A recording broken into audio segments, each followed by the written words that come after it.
এই পৃথিবীতে যদি কোনো মানুষ একা থাকতে শিখে যায়, তাহলে তাকে আর কেউ দুঃখী করতে পারবে না, কেউ তাকে দুর্বল করতে পারবে না। কারণ একাকিত্ব কোনো দুর্বলতা নয়, একাকিত্ব একটা ক্ষমতা। অনেকে মনে করে একা থাকা মানে হেরে যাওয়া, কিন্তু বাস্তবটা ঠিক উল্টো। যে মানুষ নিজের সাথে থাকতে পারে, নিজের চিন্তা, নিজের লক্ষ্য, নিজের স্বপ্নের সাথে থাকতে পারে, সেই মানুষটাই সবচেয়ে শক্তিশালী। একটা কথা পরিষ্কার করে বুঝে নাও, তুমি যাদের সাথে মিশবে, যে পরিবেশে থাকবে, তুমি ঠিক তেমনই হয়ে উঠবে। 10টা খারাপ মানুষের ভিড়ে ভালো থাকা কঠিন। আর তাই যদি কোনো পরিবেশ তোমাকে ধীরে ধীরে ভেঙে দেয়, তাহলে সেখান থেকে বেরিয়ে আসা কোনো দুর্বলতা নয়, প্রয়োজনে একা হয়ে যাও। একাকিত্ব মানুষকে ভেঙে দেয় না, বরং মানুষকে শক্ত করে। অন্যের থেকে যত কম আশা রাখবে, তত কম কষ্ট পাবে।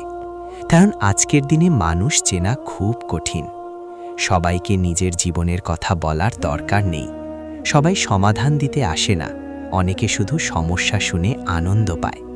তাই নিজের দুর্বলতা নিজের কাছেই রাখো। বিশ্বাস খুব দামি জিনিস, সবাই এর যোগ্য নয়। বন্ধু অনেক লাগে না, 2-4 জন মানুষই যথেষ্ট, যারা বিপদের সময় পাশে থাকবে।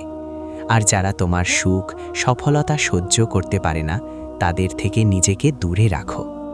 একাকিত্ব মানে ফাঁকা বসে থাকা নয়, একাকিত্ব মানে নিজের কাজে ব্যস্ত থাকা, নিজেকে, নিজের লক্ষ্যকে প্রায়োরিটি দেওয়া।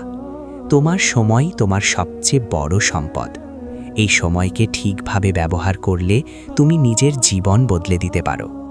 মনে রেখো, মানুষ 2 ভাবে বদলায়, 1 নিজে থেকে, 2 সময় তাকে বদলাতে বাধ্য করে। নিজে থেকে বদলাতে পারলে ভালো, না হলে সময় এমন জায়গায় এনে ফেলবে যেখানে কিছু করার সুযোগ থাকবে না। খারাপ সময় আসবেই, মন খারাপ হবে, হতাশা আসবে, কিন্তু প্রত্যেকটা খারাপ সময় একটা বার্তা নিয়ে আসে, ভালো সময় আসছে। শেষে একটা কথাই বলবো, এই পৃথিবীতে নিজের থেকে বেশি আপন কেউ নেই। নিজেকে ভালোবাসো, নিজের উপর বিশ্বাস রাখো। একাকিত্বকে দুর্বলতা ভাবো না, এটাকে শক্তিতে বদলে ফেলো। কারণ যে মানুষ একা থাকতে পারে, সে মানুষই জীবনে সবচেয়ে শক্তিশালী।